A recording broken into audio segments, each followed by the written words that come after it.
Voilà, bonjour à tous, bienvenue, que Dieu vous bénisse.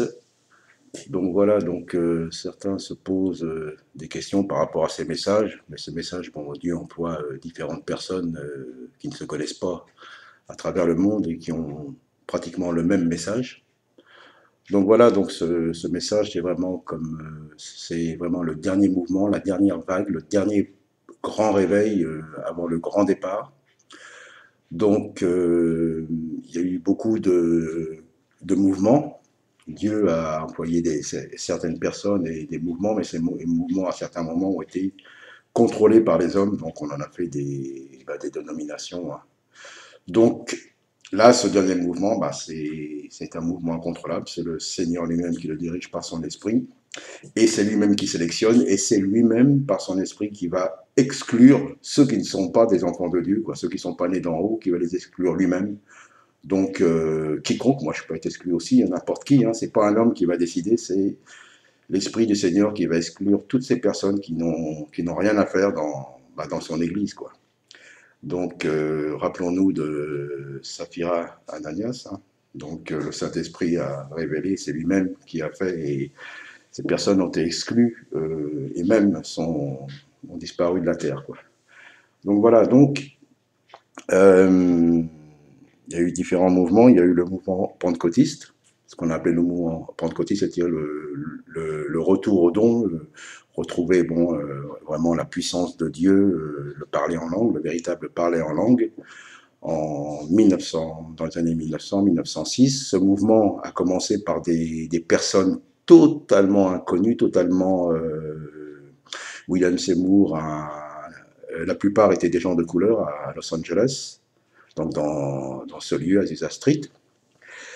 Au Pays de Galles, il y avait aussi un grand réveil par des gens aussi totalement, mais qui étaient inconnus, qui n'étaient pas des religieux, par des mineurs. Donc parmi eux, il y avait Evans Roberts, qui a arrêté très très vite. Très vite, Dieu l'a vraiment utilisé, et le discernement, certains lui ont même reproché, il s'est retiré très vite, il commençait à être trop connu. Donc le mouvement de Pentecôte à Los Angeles, ce qu'il faut savoir, c'est que il a dévié très très vite. C'est-à-dire que ça s'est perverti vraiment très très vite. Ça a duré quelques années, et après, toutes sortes de gourous, toutes sortes d'illuminés, toutes sortes d'hommes qui voulaient en tirer de leur propre gloire. Après, on a commencé à mettre des estrades, à mettre des chants avec de la musique et tout a dévié. Donc le mouvement pentecôtiste actuel, ou depuis des années et des années, n'a plus rien à voir avec le début. Donc tous les mouvements de Dieu ont été pervertis, Dieu a permis ça, mais ce dernier mouvement, c'est vraiment le mouvement de l'enlèvement, quoi. Ceux qui ne sont vraiment pas enfants de Dieu ne pourront pas être dans ce mouvement. Tous les pasteurs qui ont été avertis, s'ils sont attachés à leur ministère, à leur œuvre, à eux-mêmes, à leur gloire, ne pourront pas rentrer dans ce mouvement. Tous ceux qui sont appelés par le Seigneur, abandonnent tout. Leurs amis, tout, leurs frères et sœurs, soi-disant, ils abandonnent tout ce qu'ils ont pu construire et tout, ils abandonnent tout et suivent le mouvement de l'esprit avant de partir. Donc voilà, tous ces pasteurs qui ont été avertis, tous ceux que nous connaissons, tout ça, qui sont entêtés, à un moment, ça sera terminé, quoi. Et puis tous ceux qui les suivent aussi. Et donc, comme ce n'est ni un homme, ni qui que ce soit, c'est le Seigneur lui-même qui suscite ce dernier mouvement, là, la dernière vague, eh ben c'est de suivre, et ce mouvement, bien sûr, sera combattu. Mais nous savons qu'il y a beaucoup de gens qui ne se connaissent pas, mais qui ont le même feu en eux, le même désir de tout quitter et de s'apercevoir que tout ce qu'ils ont fait, tout ce qu'on leur a dit, pratiquement, est basé sur des fables et non sur la Bible. Donc Dieu est en train de susciter ce dernier mouvement, et donc ceux qui ont le cœur, qui ont ce feu en eux, vont suivre ce mouvement, et ils savent que ce mouvement va être combattu, comme Jésus a été combattu, comme la première Église n'était pas reconnue. Donc nous voyons qu'en ce moment même à Rome, ils sont en train de s'allier, enfin une fausse alliance. Eux-mêmes, ils savent ce qu'ils font, mais les médias nous trompent, les gens nous trompent. C'est pour ça que tous les pasteurs qui sont affiliés à la Fédération protestante et toutes sortes de choses sont maintenus et reçoivent de la source ce qu'on appelle l'Église catholique, quoi. Ça coule, même si qui font semblant de dire non, nous ne sommes pas des religieux, nous appartenons, nous suivons la Bible, ils reçoivent la source, ils sont connectés à cette source qui coule et qui est en train de vraiment, comment dire, polluer depuis des années. Donc maintenant, le Seigneur lui-même prend son Église en main. Et c'est les véritables saints qui seront enlevés, quoi. Ils seront habillés par Jésus-Christ et non pas par des habits religieux. Donc voilà ce mouvement. Alors, donc tous ceux qui sont attachés à toutes sortes de doctrines, aux hommes, à leur habitude religieuse et tout, ne peuvent pas accéder à ce mouvement, quoi. C'est impossible. Et ce mouvement ne sera pas perverti puisqu'il n'y aura pas de lieu particulier. Donc nous voyons même à Azusa Street, les pentecôtistes, certains vont même faire des pèlerinages là-bas. Ils vont devant ce lieu où alors il n'y a plus rien, il n'y a plus la gloire, il n'y a rien, il n'y a plus rien. Donc vous voyez comment tourne l'idolâtrie. Jésus il a dit à la Samaritaine, ce nid sur cette montagne, vous, là, les Samaritains, vous adorez, ni nous adorons à Jérusalem. Mais non, c'est fini maintenant. C'est ni là, ni ailleurs, c'est partout, c'est en esprit et en vérité.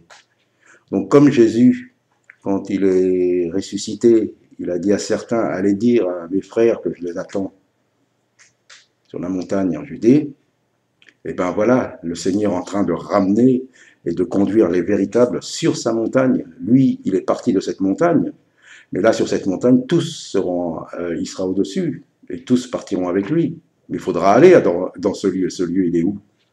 Il est dans le cœur. Si on n'a pas ce lieu dans notre cœur, nous ne partirons pas. Donc c'est valable pour moi, c'est valable pour tous. Seul le Seigneur sait, et seul le Seigneur contrôle, et seul le Seigneur a autorité de dire, voilà, lui, c'est mon enfant, lui, c'est pas mon enfant. Il le sait. Donc voilà, donc le mouvement de Dieu, le dernier mouvement, le dernier réveil, la plus grande vague qui n'a jamais existé est en train de se produire, et ça va être terrible. Parce que beaucoup vont être contre ce mouvement, ils sont déjà contre ce mouvement, vont essayer de tout mettre, toute leur force charnelle contre ce mouvement, et malheureusement, les forces charnelles ne peuvent pas lutter contre les armes spirituelles. Donc c'est lutter contre Dieu.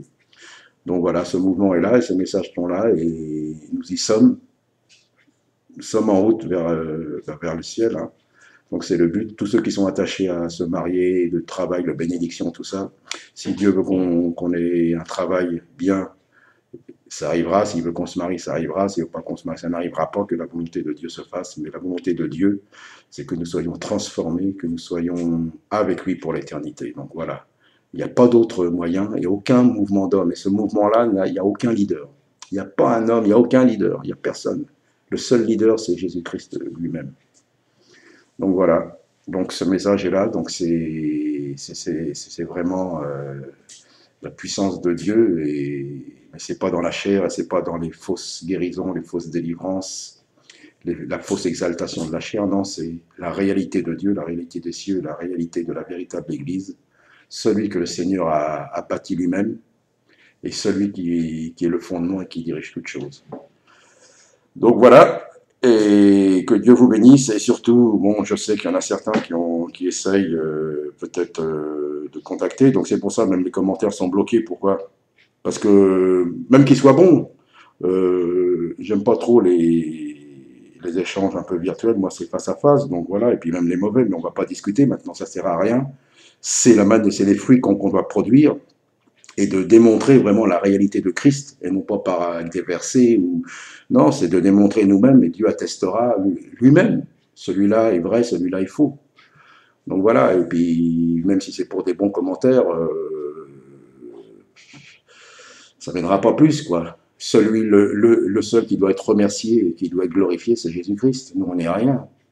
Donc voilà, donc, et si on doit se rencontrer, on se rencontrera.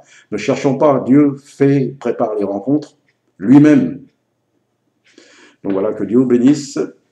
Accrochez-vous au Seigneur, accrochons-nous et croyons et vivons pas selon la pensée des hommes, ni notre propre pensée ou imagination, mais selon la pensée du Seigneur. Et la pensée du Seigneur est dans les Écritures, mais il est aussi dans notre esprit si nous avons été régénérés. Et nous savons que Jésus est vivant, que Jésus revient, et c'est ce message qu'il faut prêcher à qui que ce soit. Le premier message que les apôtres prêchaient, c'était « Il est vivant ». Vous l'avez vu mort, vous l'avez vu sur la croix, vous l'avez mis au tombeau, mais il est vivant. Il est ressuscité. Et là, il appelle les siens. Voilà, que Dieu bénisse, à bientôt.